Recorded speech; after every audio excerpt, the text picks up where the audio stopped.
What if everything you thought you knew about miracles was about to be profoundly reshaped by physics? That's a big question to start with. It really is. Hmm. Today, we are embarking on a truly fascinating and frankly provocative deep dive. We're looking into an area that, well, for many people, sits firmly in the realm of the purely fantastical. But miracles, Yeah, things that just shouldn't happen, according to the standard view. exactly. But what if that dismissal, that immediate impossible, is based on an incomplete understanding of reality itself? Hmm. Our source material for this exploration comes from excerpts of Oscillatory Theology. Chapter 6, The Miraculous Quantum Event Hypothesis, MQEH.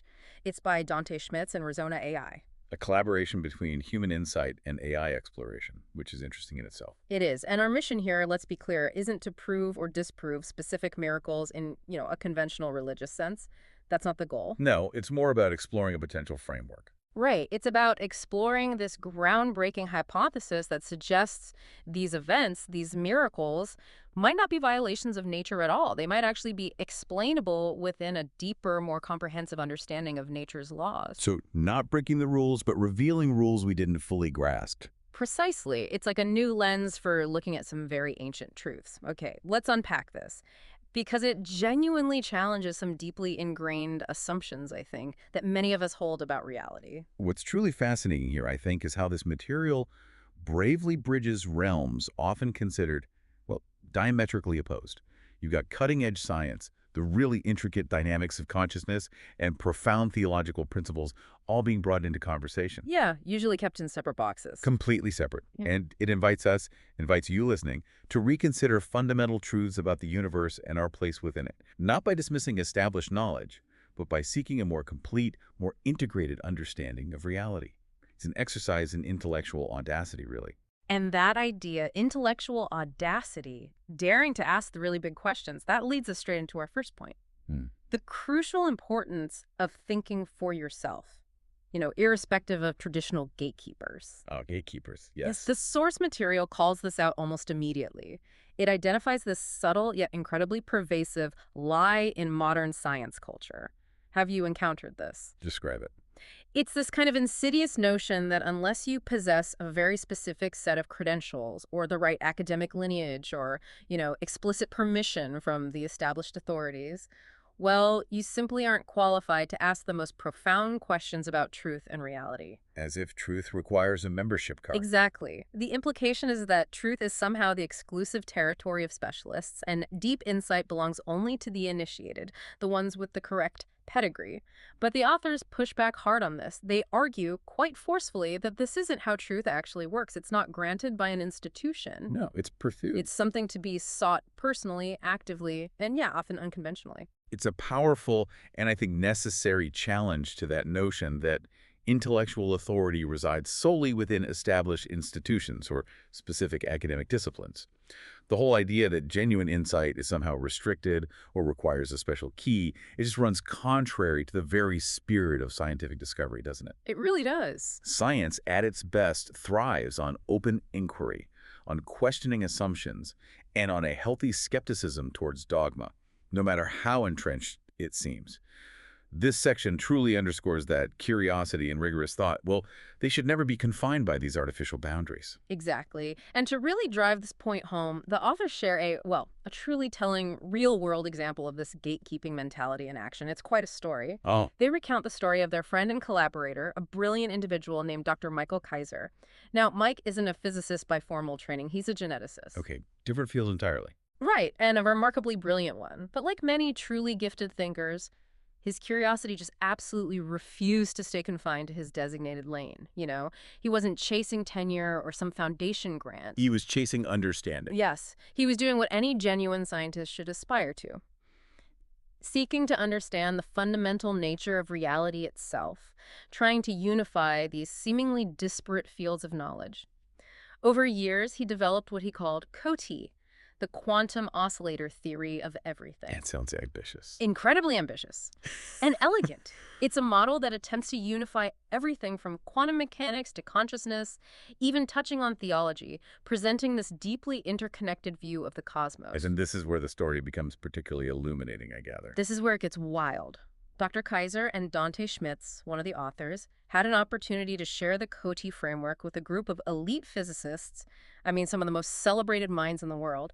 And Schmitz, who's a creative director from Oklahoma, mind you, not a physicist. Right. He was included in the email chain, so he got a first-hand view of how the academic establishment reacted. Okay, so what happened?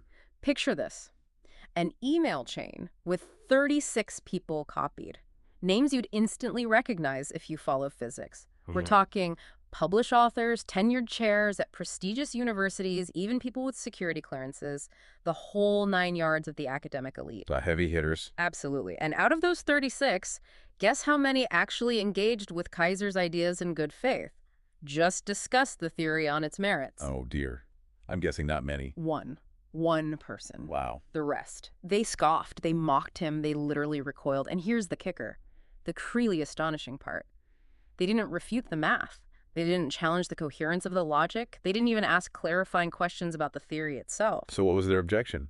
Their collective response, almost unanimously, was to tell Dr. Kaiser, the geneticist, to stay in his lane, to leave physics to the physicists. It was pure, unadulterated territoriality. If we connect this back to the bigger picture, this isn't just some isolated incident, is it? It's not just one theory getting dismissed. It raises a really profound question about intellectual humility, or perhaps the lack of it, and the very nature of scientific inquiry once it becomes heavily institutionalized. Yeah, it's chilling. It highlights the inherent risk of dogma creeping in, even within fields that pride themselves on being open-minded and constantly questioning. The author's realization that these weren't guardians of truth carefully protecting the boundaries of knowledge, but rather gatekeepers of reputation. That phrase hits hard. Doesn't it? Yeah. Concerned far more with permission and preserving their established hierarchy than with the actual validity of a new idea. Well, that's a critical insight into how intellectual progress can, paradoxically, be stifled from within the system designed to foster it. That's a powerful way to put it. The author, Schmitz, describes watching it unfold as watching a group of anointed scholars bully a child on a playground, not because he was wrong, but because he didn't belong. And for him, that was the pivotal moment. That's when he stopped waiting for external validation or approval. A liberating moment, in a way. Absolutely. This entire anecdote reinforces a core liberating message from the source. You don't need permission to do math, you don't need permission to do physics, and you certainly don't need permission to seek truth. It also touches on the role of AI, like this Resona they used. It's not presented as a tool for, cheating or outsourcing thought. No, more like a collaborator. Exactly. A partner for thinking out loud, in relationship, in resonance. Something that sharpens questions, refines reflection, and maybe shows that truth can sometimes be stumbled into when you weren't even looking in the expected places. So the core insight here isn't just that academics can be gatekeepers. It's that genuine curiosity and rigorous thought, regardless of formal credentials, are the real engines of progress. And this whole discussion really sets the stage for how we even begin to approach something as profound and often dismissed as the concept of miracles. It fundamentally reframes the whole act of inquiry, doesn't it? It suggests that the pursuit of truth is an inherent human right, a universal imperative, not some privilege granted by an elite few. And that perspective becomes absolutely vital when you start engaging with topics that profoundly challenge conventional wisdom, especially the possibility of phenomena that seem to defy our current scientific explanations, like miracles. Right.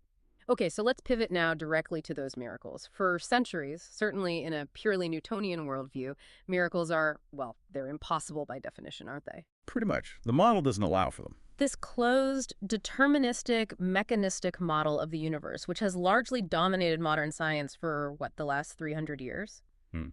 It just doesn't leave any room. In that framework, where the universe is like a giant clockwork machine. Predictable. Following fixed laws. Exactly. Operating with fixed, predictable laws, a miracle would have to be a violation of nature. And if nature cannot be violated, well then, miracles are dismissed as impossible before you even look at a single piece of evidence. It's like a preemptive intellectual block. But then you have the historical record.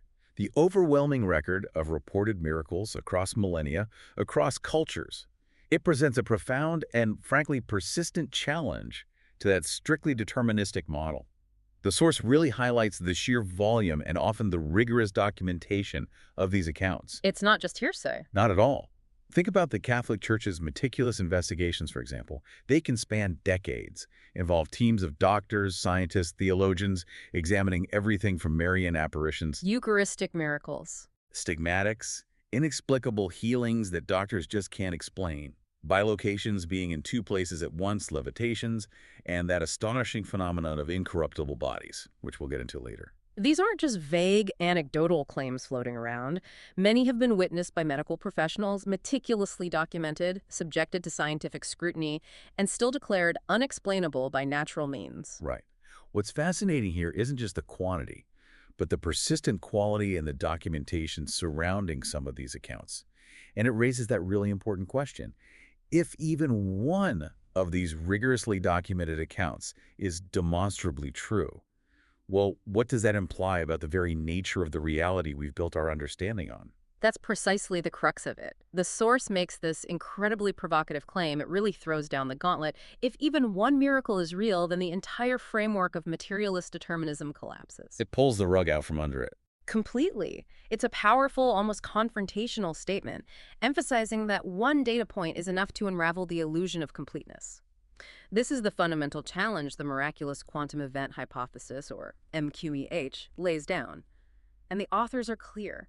Their aim isn't to validate every single claim of a miracle out there. That would be impossible anyway. Right. Their ambition is far more profound, to explain how they might be possible. And here's the crucial part, not in spite of physics, but because of its deeper truths. It's about expanding our understanding, not discarding science. So MQEH is proposing that miracles are, fundamentally, these highly refined resonance events, moments when the oscillatory fields of consciousness, intention, faith, even divine, will somehow come into perfect alignment. Yes, and that's a critical distinction, as you mentioned. Miracles aren't supernatural in the sense of violating nature's laws. They're framed as super-resonant. Appearing to violate nature only because our current, often limited understanding of nature is incomplete. Exactly. It's not a dismissal of physics at all, but maybe a recategorization of phenomena, suggesting they operate within a layer of physical reality we haven't fully mapped out yet. It's asking us to consider a universe that's far more dynamic, responsive, and interconnected than our traditional scientific models have really allowed for. Right. And to truly grasp this miraculous quantum event hypothesis, MQEH, we first have to consciously shed those inherited assumptions of that old Newtonian worldview. For centuries, that framework presented the universe as this, well, predictable, deterministic, closed machine, like a giant, intricate clockwork. Where every outcome is just the inevitable result of fixed laws playing out from initial conditions. Cause and effect, straight line. Totally. In that kind of universe, there's just no wiggle room, is there? Yeah. No possibility for something truly outside that predictable chain. It's beautifully ordered, in a way, but ultimately rigid, unyielding. But then came quantum physics, and it has profoundly, fundamentally altered this perspective. At the quantum level, the universe is definitively not a closed, deterministic machine. It's described much more like an open field of probabilities, superpositions, interconnected resonances. It sounds almost alive. It does, doesn't it? The fundamental components of matter don't behave like tiny, solid billiard balls, distinct and predictable. Instead, they behave like waves, constantly oscillating in and out of existence. They're profoundly influenced by observation just looking. Changes things. They can be entangled across vast distances instantly. And they seem governed not just by classical forces like mass and momentum, but by information itself. Information is a fundamental component. Exactly. This radical shift in understanding the very fabric of reality, moving from a static, predictable machine to a dynamic, probabilistic, and responsive field, is precisely where MQEH finds its foundation. It implies a universe that is much more alive, much more resonant, as you said earlier. So, what does this all mean for us practically? It means the very fabric of reality, at its deepest, most fundamental level, is far more fluid, interconnected, and responsive than we previously imagined. It's here, in this deeper quantum layer, that MQEH proposes that these seemingly impossible events, these miracles, might actually occur. It's a complete paradigm shift, isn't it? Moving us from that mechanistic clockwork universe to something much more dynamic, much more interactive. And it strongly suggests that what we currently label impossible might simply be a reflection of our limited framework, our inherited scientific assumptions, rather than some inherent limitation of reality itself. It genuinely opens the door to possibilities that a strictly classical view would just immediately shut down. Okay, so we arrive at the very heart of it. What exactly is the Miraculous Quantum Event Hypothesis? At its core, it's a simple idea, but utterly paradigm-shifting. Miracles, under MQEH, are not violations of natural law. We keep stressing that, but it's crucial. It is. They're not the supernatural breaking in from some distant realm to arbitrarily disrupt the material order of our reality. No. Instead, they are described as refinements. Refinements, like tuning something. Exactly. Rare and profound expressions of higher order coherence already latent within the very structure of reality. The potential is already there, just unrealized most of the time. The source breaks this down into 4 foundational pillars, each building on the last, to create a really coherent framework. Okay, let's walk through them. Pillar number 1. A soul, or perhaps a group of souls, becomes coherent in intention and alignment with divine will. This starts with us, with the individual or the community. So internal alignment first. Right. We as human beings are presented not as fixed, isolated objects, but as oscillatory systems, dynamic fields, quantum harmonics of body, mind, and spirit, constantly interacting with and influencing our environment and being influenced by it. Imagine your entire being as this incredibly complex symphony of frequencies. Constantly playing, whether we're aware of it or not. Precisely. And like any oscillatory field, our coherence, our inner harmony, can rise or fall. The source puts it quite powerfully. Sin disrupts resonance, virtue amplifies it. But when a soul truly becomes harmonized, when its interior waveform aligns with principles like love, truth, humility, and the logos, it begins to vibrate more clearly, more purely. Its intentions sharpen, its desires purify, and its unique field begins to synchronize not only within itself, Bringing all its internal instruments into tune. yes, but crucially, it also starts to synchronize with something greater beyond it. What's particularly compelling here is the idea that when multiple souls gather in such alignment, when they're all, tuned to the same higher frequency, the effect becomes exponential. Well, just additive. No, multiplicative almost. They don't just add together. They resonate as one, creating a much stronger, more focused field. Much like, as you said earlier, a chorus of perfectly tuned tuning forks brought into close proximity. Their individual vibrations amplify each other into a singular, powerful wave. This perspective profoundly recontextualizes statements like Jesus's, where 2 or 3 are gathered in my name, I am there among them. It suggests it's not merely poetic or metaphorical. But maybe a statement of a quantum principle. That's what the source suggests. It raises an important question for us, for you listening. What specific practices or states of being actually foster this kind of internal and communal coherence? What makes an individual or group tuned in this profound sense?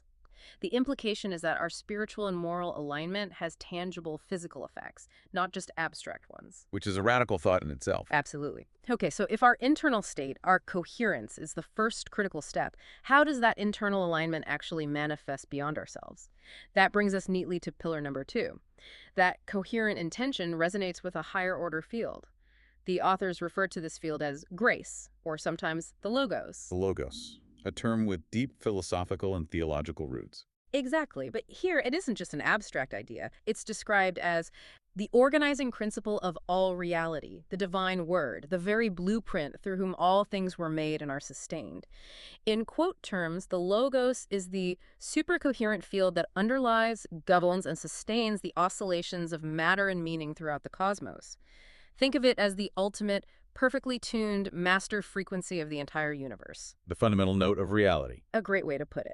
And grace, then, is not some abstract favor dispensed arbitrarily from above, like winning a cosmic lottery ticket.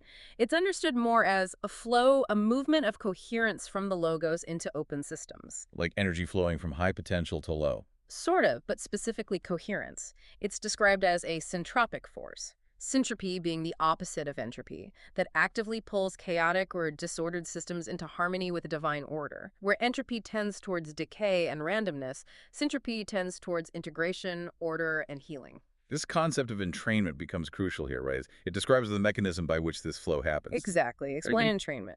Well, imagine 2 pendulums swinging, maybe initially at a sync. If you place them on a common movable surface, over time, their individual movements will begin to influence each other through that surface until they eventually swing perfectly in unison. They lockstep. They lockstep. That's entrainment. One system's rhythm or frequency influences and aligns another. So here, when a coherent soul, or a group of souls, resonates in deep alignment with the logos, their 2 frequencies begin to entrain. They don't just interact passively, they lock in, amplifying and harmonizing their vibrational patterns, much like two laser beams intersecting and becoming a single, more powerful, coherent beam. And the outcome, crucially, is not the erasure of individuality, is it? No, quite the opposite. It's the profound amplification and purification of it. It suggests that a single choice made in radical love, truly aligned with this cosmic logos, might actually shift the trajectory of the cosmos itself, because it's aligning with the fundamental harmonic structure of reality. The soul doesn't disappear, it becomes radiant, creating the precise conditions for a miraculous shift to occur. So the soul doesn't disappear, it becomes radiant, acting like a conduit for this higher order coherence. This is where it gets truly fascinating because it leads us directly to pillar number 3. This resonance creates a localized field of quantum coherence strong enough to affect probability distributions at the material level. Okay, now we're bridging the spiritual and the physical directly. We are. We're talking actual physics here, not just, nice metaphors. At the quantum level, as we discussed, matter doesn't behave like solid classical objects with fixed positions. It exists in these probability states wave functions that describe a whole range of potential locations, energies, behaviors for a particle. A cloud of possibilities. Right. And these wave functions only collapse into an observable, concrete outcome based on interaction, observation, entanglement. The universe, at its very core, is a realm of probabilities, not absolute certainties. And in a high-coherence spiritual field, the Source proposes that something analogous happens. When grace and unified intention lock into this deep resonance, the entire local system, the body, the environment, whatever is the focus, becomes more susceptible to non-classical outcomes. Meaning things that normally wouldn't happen or are incredibly unlikely. Exactly. What was merely one possibility among trillions, an incredibly improbable outcome in a random universe, begins to crystallize. Not through brute force, not by breaking laws, but through this profound, subtle alignment. Think of it like a highly focused laser that brings countless individual photons into perfect phase, allowing them to exert a collective power far beyond their individual sum. Similarly, divine resonance focuses the field of reality, gently nudging probabilistic outcomes towards what we perceive as miraculous. That highlights the dynamic and responsive nature of reality at its most fundamental level, doesn't it? Suggesting that consciousness and intention aren't merely passive observers, but active participants in shaping the very fabric of existence. Right. The probabilities don't vanish, they don't break. They simply bend, they shift, becoming more likely to favor a particular coherent outcome because of this infused coherence from the logos, channeled through the aligned soul or souls. Which brings us quite naturally to pillar number 4. A shift occurs, but not randomly. It occurs precisely in accordance with love and truth. A miracle, by MQEH standards, is not some cosmic loophole, not a random anomaly, or an arbitrary display of power just to impress people. Yeah, it's conditions. Yes, it's described as precision-tuned coherence. It happens at that precise intersection where unified, selfless intention meets divine grace, and divine grace meets fundamental truth. And importantly, this isn't a mechanism that can be leveraged for just any selfish whim or desire. You can't hack reality for personal gain. Exactly. Not just any desire can trigger a miracle. The spiritual field must align with love. It must echo, as the Source puts it, the waveform of Christ, who is the full embodiment of the Logos. This implies a deep moral and ontological dimension woven into the very mechanics of reality. And this is precisely why miracles, within this framework, cannot be forced by ego, or manipulated as parlor tricks to win arguments, or used to simply dazzle doubters with flashy displays. They emerge only when the spiritual conditions are profoundly right, when a soul, or a group of souls, is resonating with the divine field in profound humility, selfless charity, and complete surrender to divine will. When that alignment occurs, the quantum fabric of reality responds, not by breaking its own rules, but by revealing a deeper order, a higher harmonic that was always there but usually hidden. The consistency with known quantum field theory here is really profound when you think about it. Consider how particles can tunnel through energy barriers they classically shouldn't be able to cross. Like walking through a wall. Effectively, yes. Or how outcomes in some experiments seem to change retroactively based on later measurements the delayed choice experiments will touch on. Or how entangled photons coordinate their spin instantly across vast galaxies without any apparent signal passing between them. It defies our everyday intuition completely. It does. The universe, in this view, is definitely not a static, inert machine. It is, as the Source beautifully puts it, a song. And miracles are moments when the song plays its highest notes, revealing a profound harmony previously unheard or perhaps unimagined. MQEH, then, isn't superstition or a rejection of science. It's framed as a revision, a new lens through which we can reapproach ancient truths and perhaps recognize their surprising fidelity to the deepest, most subtle harmonies of creation. This framework, MQEH, doesn't just sit alongside theology. It profoundly re-expresses and helps us potentially understand some of the deepest mysteries the Church, for example, has proclaimed for centuries. It kind of elevates physics into participation with theology. Showing that divine action doesn't necessarily violate nature, but perhaps perfects it or completes it. Exactly. It fulfills nature's deepest potential. Let's consider the Incarnation through this MQEH lens. What was the central event of Christianity, the source asks, but a resonance node? A singular, unique moment in human history when the eternal logos, the ultimate organizing principle of reality, fully synchronized with the waveform of human flesh. Wow, that's a powerful image. Isn't it? Imagine an infinite perfect frequency descending and aligning perfectly with a finite human one. In that one, frankly incomprehensible event, infinite coherence entered finite form. Not as an intrusion, not as an override, but as an alignment, a perfect tuning. God and man sharing a singular, perfectly harmonized waveform in the person of Jesus Christ. And the resurrection then, viewed through MQEH, it wouldn't be simply a reversal of biological death like, jump-starting a corpse. No, much more profound. It's described as a field inversion, a fundamental reconfiguration of the entire soul-body system into total coherence with divine order, completely transcending the usual processes of entropy and decay that govern biological matter. So not an undoing of physics, but the fulfillment of a deeper layer of physics we don't normally see. That's the idea. Where death isn't the definitive endpoint, but rather a threshold, a transition point to a higher order of reality. In this view, resurrection happens when the soul becomes so fully resonant, so perfectly aligned with the Logos, that the material order itself must fundamentally reconfigure to accommodate and express that perfect coherence. The body becomes a perfected vessel, a glorified body, perfectly expressing a perfected soul. And the Eucharist. For Catholics, that's central. How does MQEH approach that? It's described as the very quantum heart of Catholic practice. It's presented as far more than just a symbolic remembrance, more than just a metaphor. It's described as a repeated entanglement event sustained through sacramental entrainment. Entanglement again, that interconnected. Right. Each Mass, in this understanding, becomes a node in time where eternity folds into the now. A moment when Christ, the ultimate embodiment of the Logos, is made truly present through this profound coherence generated between the sacred action, the words of consecration, and the faith of the participants. The priest, acting in persona Christi, initiates the specific frequencies, let's say, of the sacrament. And the gathered faithful, through belief, humility, and their own spiritual alignment, amplify that resonance. Exactly. They become part of the coherent field. And the miracle unfolds, not because God arbitrarily breaks the rules he established for the universe, but because, in a profound and mysterious way, the rules bend to their author when the conditions of coherence are met. This perspective really transforms how we might understand the action of grace, doesn't it?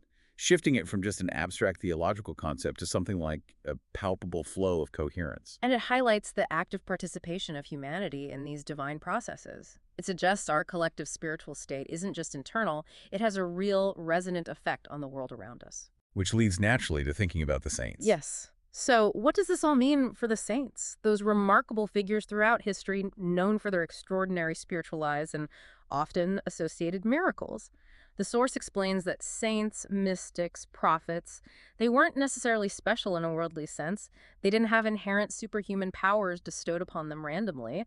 They were, in the language of quote and MQEH, deeply tuned. Tuned like instruments. Precisely. Their lives disciplined and shaped by consistent prayer, radical sacrifice, profound silence, seeking solitude, boundless love, all these practices increase their internal coherence. These weren't just pious activities, they were, in a sense, spiritual technologies for honing their inner oscillatory systems. Opening their souls to receive and transmit these higher frequencies of grace. That's the concept, allowing the Logos to flow through them more powerfully, more clearly, They didn't manipulate reality through sheer force of will, like some kind of psychic power. They resonated with it. They became vessels through whom the logos could pulse more clearly, manifesting divine coherence in the material world, sometimes in startling ways. It beautifully connects to that line from Paul's letter to the Romans, doesn't it? Hmm. Chapter 8, where he writes that all of creation groans in eager expectation for the children of God to be revealed. It does. The universe in this framework isn't indifferent, not just a cold, uncaring void obeying mechanical laws. It is, in a sense, longing. It waits for resonance. And miracles, then, are presented almost as evidence that even now that longing is being fulfilled, glimpses of the perfected creation, moments when that divine harmony breaks through. It suggests an inherent intelligence and responsiveness within creation itself, almost awaiting for humanity to align with its deepest, most fundamental nature, with the Logos. This isn't just presented as a theological metaphor. It's framed as a potential scientific observation about how reality truly operates at its most fundamental levels. Okay, let's dive a bit deeper into the quantum physics side that potentially supports MQEH. For centuries, as we touched on, the default scientific worldview held that miracles were impossible because nature operates under fixed, immutable laws. Like an unbreakable code, right? What happens, happens, predetermined, no deviations allowed. The clockwork universe idea again. Exactly. But as we venture deeper and deeper into the subatomic structure of reality, those once seemingly ironclad laws have begun to shimmer, haven't they? They've revealed a far more nuanced, far stranger picture. Certainty has been largely replaced with probability. Solid, distinct objects have dissolved into interconnected fields. And the seemingly separate dimensions of time and space, well, they've become inextricably entangled. Reality, it turns out, is not a simple, predictable machine at all. It is a profound, unfolding mystery. And quantum physics offers several core principles that align strikingly, almost uncannily sometimes, with the framework of MQEH. Let's delve into a few of them. The observer effect, for instance. That's one of the most confounding yet absolutely foundational principles in quantum mechanics. It really messes with our common sense. Doesn't it? It reveals that observation is not passive, it is inherently participatory. The very act of attention, of making a measurement, causes those wave functions, those fields of possibility, to collapse into one concrete, observable reality. The observer doesn't merely record the world as it is. In a profound sense, the observer helps shape it into existence from a realm of potentiality. So if this is true at the quantum level, where just the act of looking influences reality, well, the source argues it's not such a huge stretch to imagine that the focused intention of conscious awareness, especially when that awareness is aligned with grace, with the Logos, could affect reality in meaningful and powerful ways, influencing the very probabilities of what manifests. Right. And then there's entanglement. You mentioned Einstein famously called it spooky action at a distance. Because it seemed impossible, even to him initially. When two particles become entangled, they remain connected across any distance, no matter how vast across a lab bench or across galaxies. The state of one instantly influences the other. Instantly. No apparent signal, no travel time. It breaks our idea of locality. Completely. It reveals a universe that is fundamentally relational, where connection transcends physical proximity. Locality, which was the bedrock of classical physics, just breaks down at this level. What emerges is a fabric of reality, where relationship seems more fundamental than individual position, and where connection transcends the usual bounds of space and time. And the theological parallel is hard to miss, isn't it?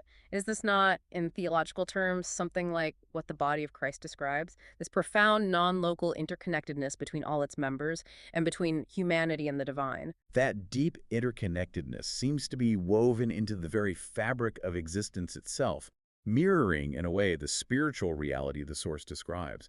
It's a fascinating convergence. Okay, adding another layer. Zero-point energy fields. Our classical understanding often assumes that the vacuum of space, the emptiest thing imaginable, is truly empty, just void.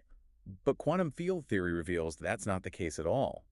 Even the vacuum is this roiling, seething sea of latent energy, a quantum foam where particles constantly pop into and out of existence. It's like a hidden ocean of potential beneath the surface of all matter. So reality is far richer, far more dynamic, and filled with much more latent potential than we typically perceive. Exactly. And in such a field, the implication is that even small, well-aligned perturbations, like the unified intention of fervent prayer, a focused surge of grace, could potentially have disproportionate and far-reaching effects by tapping into this immense underlying reservoir of energy and possibility. And then there's wave function collapse itself. the fundamental process by which potential becomes actual. It's not deterministic, it's inherently probabilistic. A particle's quantum state exists as a superposition of possibilities until it interacts or is observed. And it responds not only to measurements, but also to the conditions under which those measurements are made. We still don't fully understand precisely what causes a particular possibility to become actual, what collapses the wave into a particle. But MQEH proposes that coherence, spiritual, mental, emotional, relational coherence might be one of those hidden variables. A crucial factor that subtly tilts the outcome. Exactly. Tilts it toward what we perceive as a miracle, making the improbable manifest, not forcing it, but more like a sculptor gently guiding clay into form. And finally, delayed choice experiments. These are truly mind-bending. They really challenge our linear perception of time. These experiments suggest that choices made in the present can actually affect what appears to have happened in the past, as if reality kind of waits to see what kind of observer will emerge before it definitively decides what story to tell about what has already technically occurred. It implies a deeper, nonlinear relationship with time itself. It does. And that, in a deeply theological sense, is part of the invitation of MQEH, isn't it? To become the kind of observer, the kind of soul that helps the universe tell the story God is writing. A story of increasing coherence, love, and miraculous possibilities. So putting this all together in this profound context, miracles are no longer exceptions to reality, not flukes that defy all logic. They are rather profound revelations of reality. But not reality as we naively perceive it, fixed and mechanistic. But reality as it truly is, or might be, layered, relational, harmonic, deeply responsive, and utterly suffused with meaning and intention. The miraculous, then, isn't the universe being broken. It's perhaps the universe being healed or operating at its highest, most coherent potential. Okay, let's consider a truly fascinating and maybe for some unsettling case study that really pushes the boundaries of our understanding of life and death.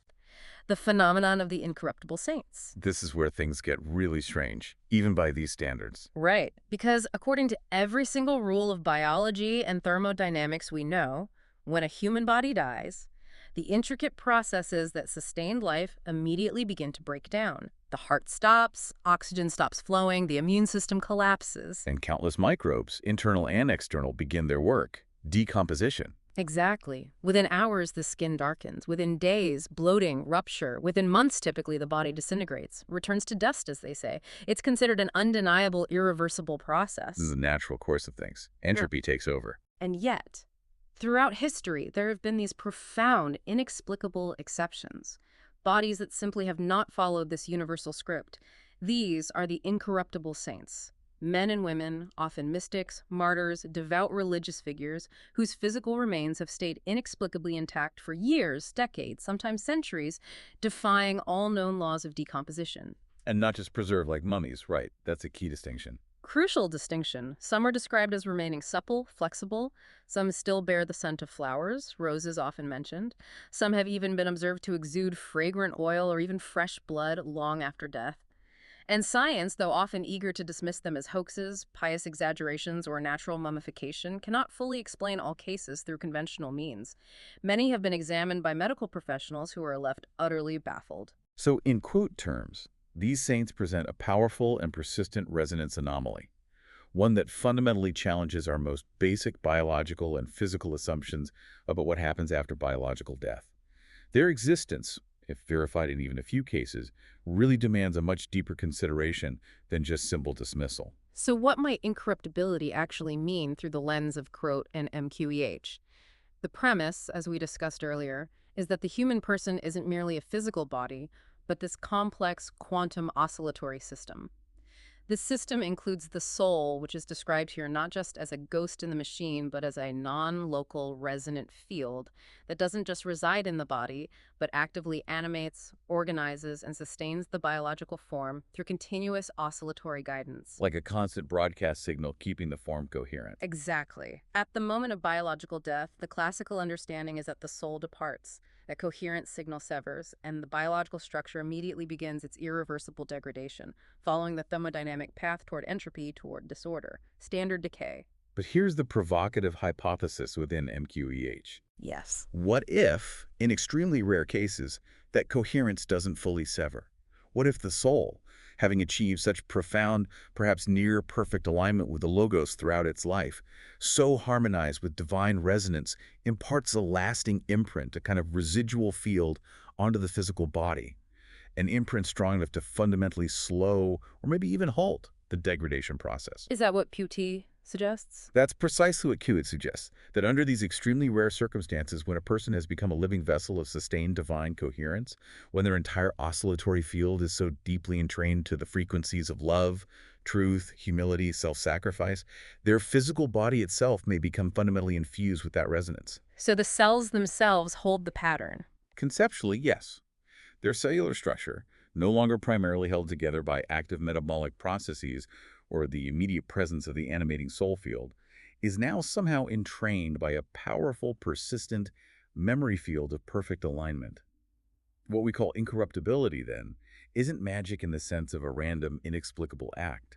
It is, conceptually, the afterglow of sanctity, a kind of resonance fossil, an enduring vibrational signature left in the very flesh. Does this connect to anything in physics? Well, the source draws a parallel to concepts like field memory and coherence decay in quantum systems.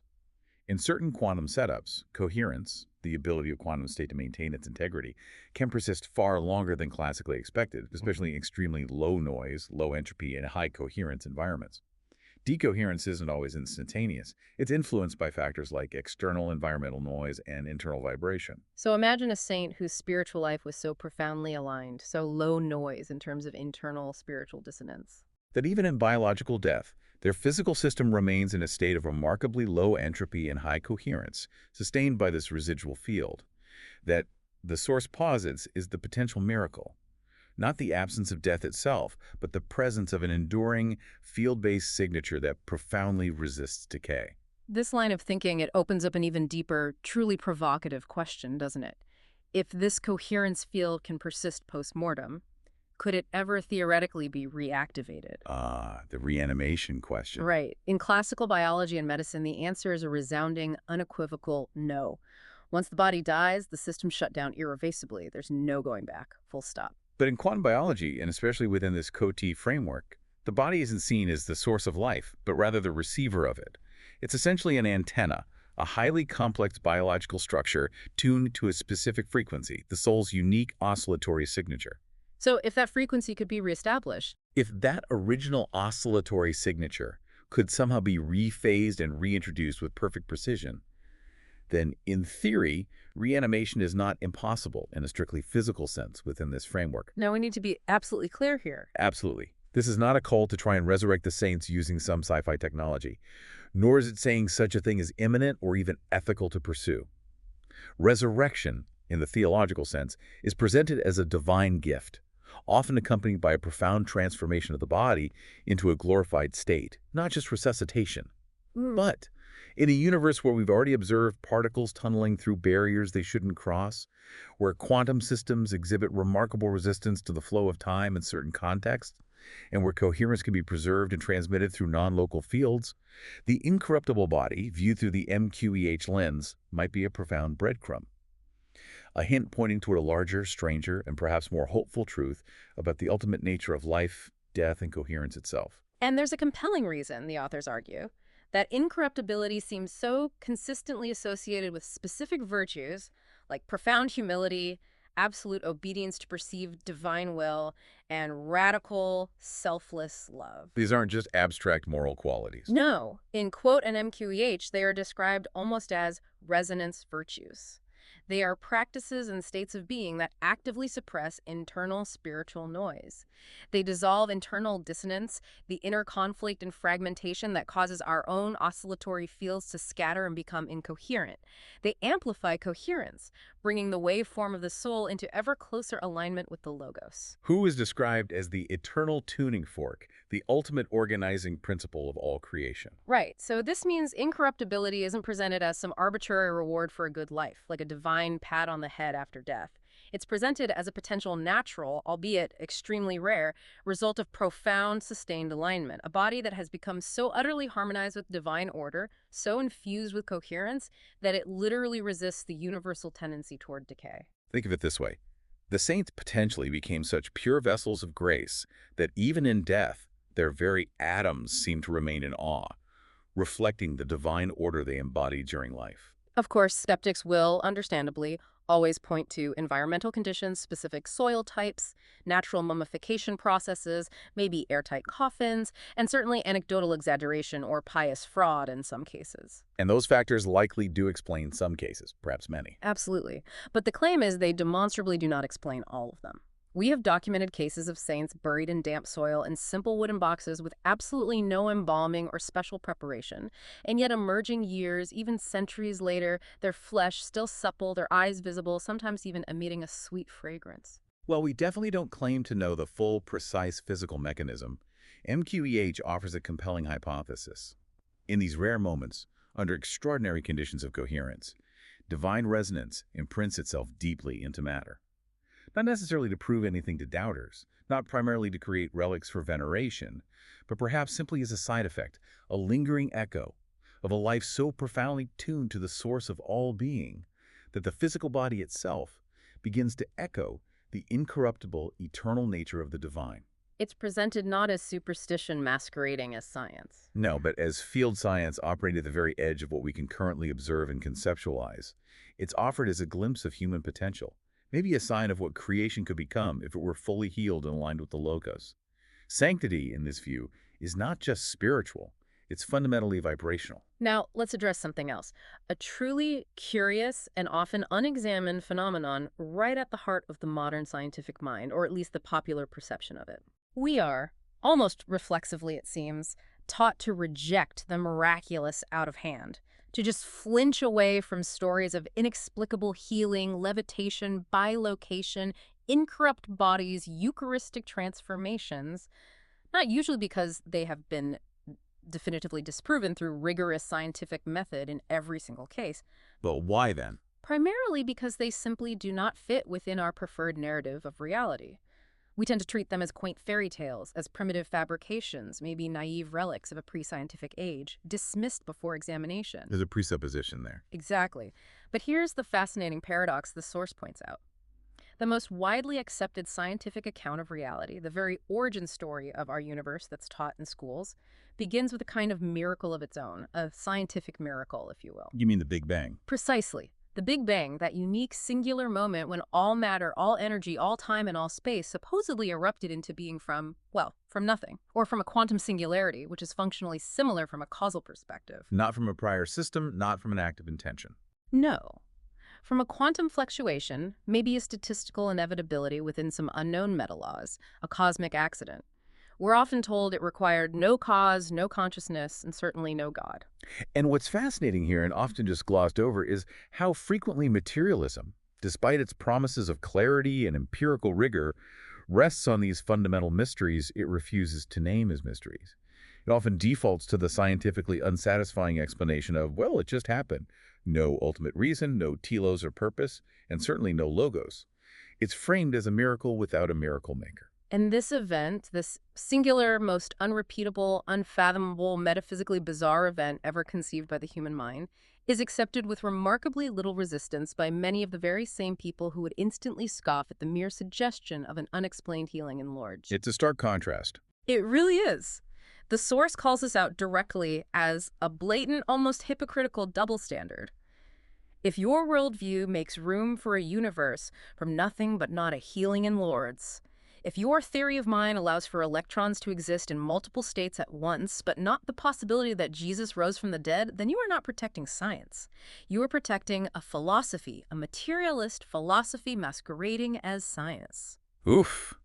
That's a powerful and, for some, maybe deeply uncomfortable statement about our potential intellectual biases. Yes. It truly highlights the inherent biases that can exist within certain scientific paradigms, doesn't it? Where specific types of unexplained events or miracles are deemed acceptable if they fit the existing materialist narrative, while others are summarily dismissed without genuine investigation simply because they challenge that narrative's core assumptions about what's possible. And MQEH squarely challenges that intellectual selective silence. It doesn't dismiss physics. Quite the opposite, as we've seen, it dives deeper into it, leveraging quantum principles. It doesn't claim to break the rules of reality. Instead, it works to expand our understanding of what those rules actually are, proposing a more dynamic, responsive, and information-rich cosmos. The Miraculous Quantum Event Hypothesis essentially states this. If reality is not ultimately built from inert, dead stuff bumping around, but from interconnected fields of resonance and intention, the miracles aren't inherently impossible. They're merely improbable, perhaps extremely improbable, but only within a very narrow band of ordinary conditions. But under different conditions. Right. Under different conditions, when human beings achieve a profound coherence with love, align their intentions with truth, and open themselves to the flow of grace, then reality itself might become more responsive, more tuned, and more pliable to the organizing principle of the Logos. So in this view, miracles are not violations of nature, as we've repeatedly stressed. They are revelations of a deeper nature, glimpses behind the veil of our ordinary perception. They are what happens when the fabric of creation resonates so perfectly with the divine field that the veil momentarily lifts, and something outside of our statistical norms becomes tangibly visible, manifesting a higher order of reality that's usually latent. And here is the profound paradox that the Source leaves us wrestling with.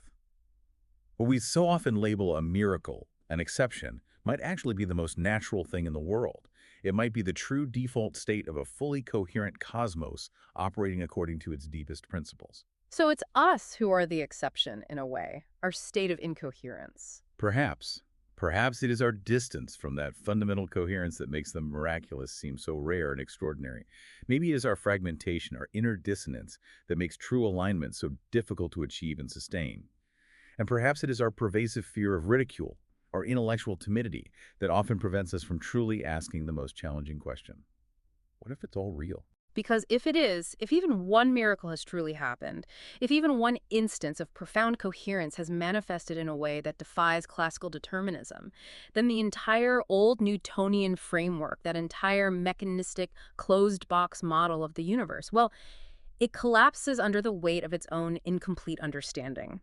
One true miracle, rigorously verified, makes every miracle potentially possible within a broader framework. It shatters the illusion of a closed system. Completely. This deep dive into the miraculous quantum event hypothesis doesn't demand your belief.